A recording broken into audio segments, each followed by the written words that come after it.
নমস্কার, আশা করি সবাই ভালো আছেন। কারো যদি নিউটনের এরিয়ার আশেপাশে যদি জমি থাকে তাহলে কিন্তু এবার আপনারা বড়লোক হয়ে গেলেন। মানে বড়লোক তো অলরেডি ছিলেন, কিন্তু এবার আরও বড়লোক হয়ে গেলেন। কেন? কারণ এবার কিন্তু ওর ভ্যালু বাড়বে। নিউ টাউনের মধ্যে 40 একর জুড়ে নতুন বিধানসভা ভবন তৈরির কিন্তু ঘোষণা হয়ে গেছে। আচ্ছা, প্রথমে একটা জিনিস বলে দিই, এটা কিন্তু রিয়েল না। মানে এরকম দেখতে হবে না ভবনটা, এটা রিয়েল না, এটা জাস্ট ইমেজটা দিয়েছি।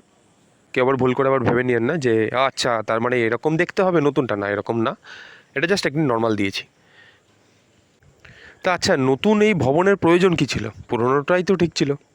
না, পুরোনোটা ঠিক ছিল না, কারণ ওখানে সিট সংখ্যা কম ছিল। আমরা সবাই জানি যে মহিলাদের একটা সংরক্ষণ কিন্তু আসছে, 33% সংরক্ষণ শুধুমাত্র মহিলাদের জন্য। এবং আস্তে আস্তে অনেক নতুন নতুন সব ডিস্ট্রিক্ট তৈরি হয়েছে, তা সেখানে কিন্তু অনেক সিট আসবে নতুন।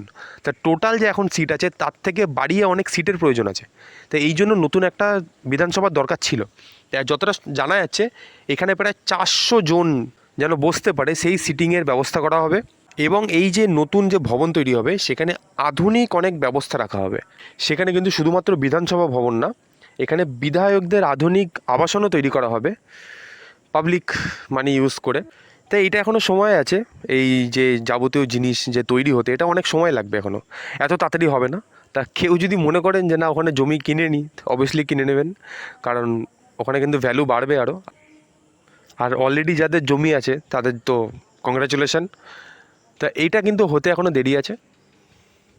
তা ভিডিওটাকে বেশি লং করে কোনো লাভ নেই, ছোট্ট একটা আপডেট দিয়ে দিলাম যে নতুন বিধানসভা কিন্তু যে তৈরি হবে সেটা কিন্তু ডিক্লেয়ার হয়ে গেছে। দেখা হবে নেক্সট কোনো আপডেট নিয়ে।